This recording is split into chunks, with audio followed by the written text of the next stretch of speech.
¿Qué tal amigos? Muy buenas noches. Estamos hoy el día 20 de septiembre del año 2017. Una gran tragedia sacudió nuestro país. Es muy importante solidarizarnos con nuestra nación y un punto para solidarizarnos es adquirir conocimiento y tratar de que ese conocimiento sirva para el beneficio de nuestra sociedad.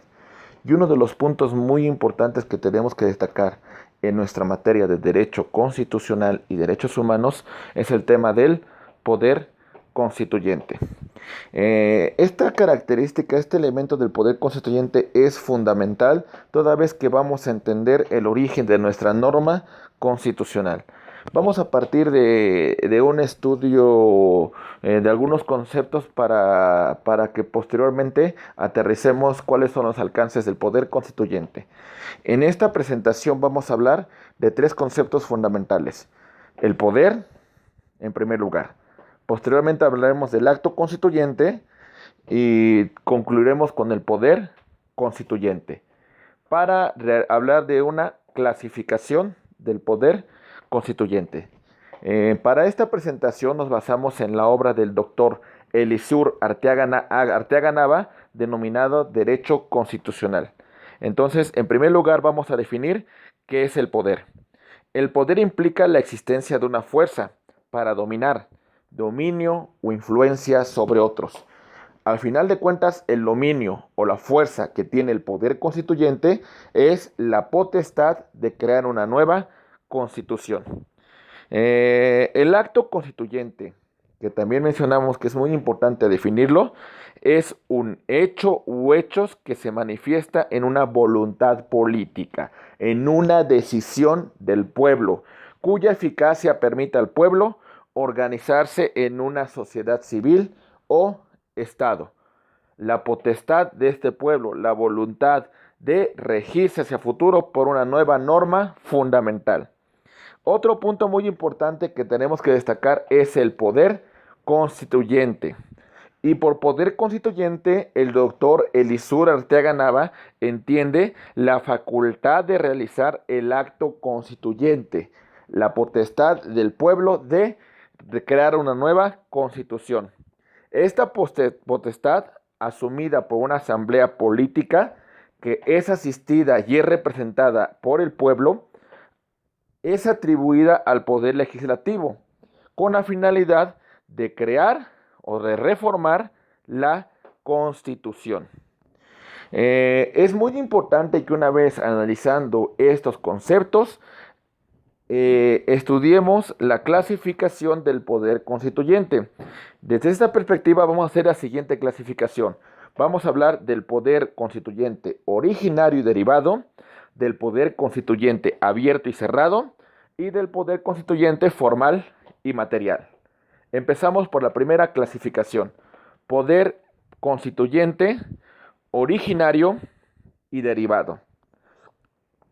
Por poder constituyente originario, entendemos aquel que da origen al ordenamiento político.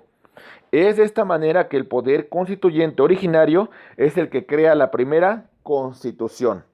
La función del constituyente originario es dar pauta a una nueva constitución que no existía con antelación dentro del Estado. Como ejemplo podemos poner la Constitución de 1787 en Estados Unidos, que no tenía como antecedente ninguna otra norma constitucional. Por lo tanto, el origen, la creación, deriva del poder constituyente originario. El poder constituyente derivado. Desde esta perspectiva, entendemos que la Constitución es creada por un poder constituyente. Sin embargo, este poder constituyente requiere cierta continuidad. Y al no tener esta potestad de gobernanza, el poder constituyente crea los poderes constituidos, quienes posteriormente, una vez creada la Constitución, son los encargados de modificar o reformar la Constitución creada por el poder constituyente. Entonces, el poder de reformar o de modificar la Constitución se encuentra en la propia Constitución atribuida a los poderes constituidos. La clasificación del poder constituyente por lo que respecta a abierto o cerrado la entendemos de la siguiente manera. Poder constituyente abierto. La función del poder constituyente abierto es, una vez que es creada la Constitución, este proceso es a largo tiempo. Significa que la función del poder constituyente no se agota en un solo acto, sino al contrario, la Constitución requiere modificaciones, requiere reformas durante su vida. Por esta razón, el proceso se abre cada vez que sea necesario hacer una modificación o reforma a la Constitución. Y posteriormente, el poder constituyente cerrado tiene como finalidad, una vez que se ha abierto el sistema constitucional para su modificación, tiene que cerrarse el acto constituyente para hacer las reformas o enmiendas a la Constitución. Entiendas este ejemplo. En primer lugar, abrimos el acto constituyente para modificar la Constitución. Este acto constituyente es abierto de conformidad con los términos y las pautas que establece la propia Constitución. Y una vez que hace la modificación correspondiente, entonces se cierra la propia reforma constitucional. Se cierra la función del propio poder constituyente permanente. Por poder constituyente formal y material entendemos lo siguiente. Poder constituyente formal.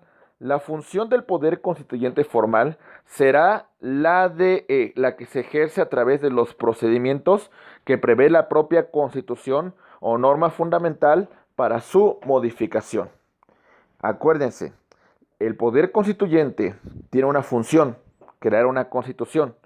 Una vez que crea la Constitución y esta entra en vigor, damos pauta a los poderes constituidos. Los poderes constituidos son los poderes encargados de hacer las modificaciones o reformas a la Constitución, siguiendo el procedimiento constitucional que esta norma fundamental establece. Como en el caso de México se establece en el artículo 135 de nuestra Constitución, que establece la serie de pasos que tiene que seguir el Congreso de la Unión, así como la legislatura de los estados, para aprobar una nueva modificación a la Constitución. Y por otra parte, el poder constituyente material es aquel que proviene de los poderes constituidos.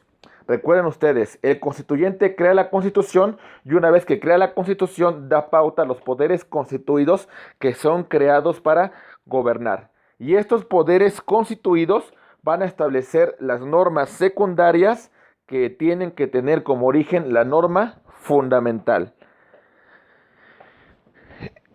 Por último, las características del poder constituyente. Tiene 3 características. El poder constituyente es un poder originario, el poder constituyente es un poder ilimitado y el poder constituyente no se agota. ¿Por qué es un poder originario? Porque esta potestad solamente le corresponde al pueblo y esta potestad la ejerce a través de sus representantes elegidos del pueblo. Entonces asumimos que la voluntad soberana de hacer modificaciones a la Constitución le pertenece solo al pueblo.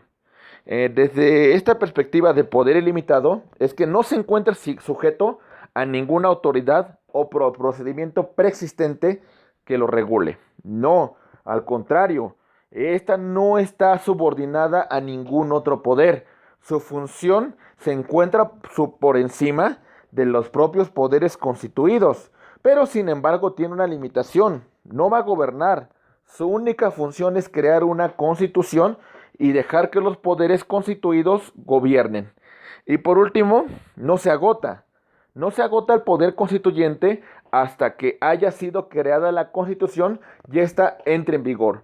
Porque una vez que suceda eso, el poder constituyente desaparece para dar pauta a la función de los poderes constituidos.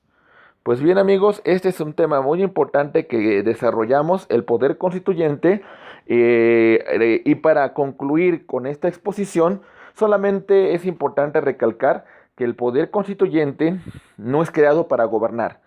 El poder constituyente tiene una función, crear una constitución.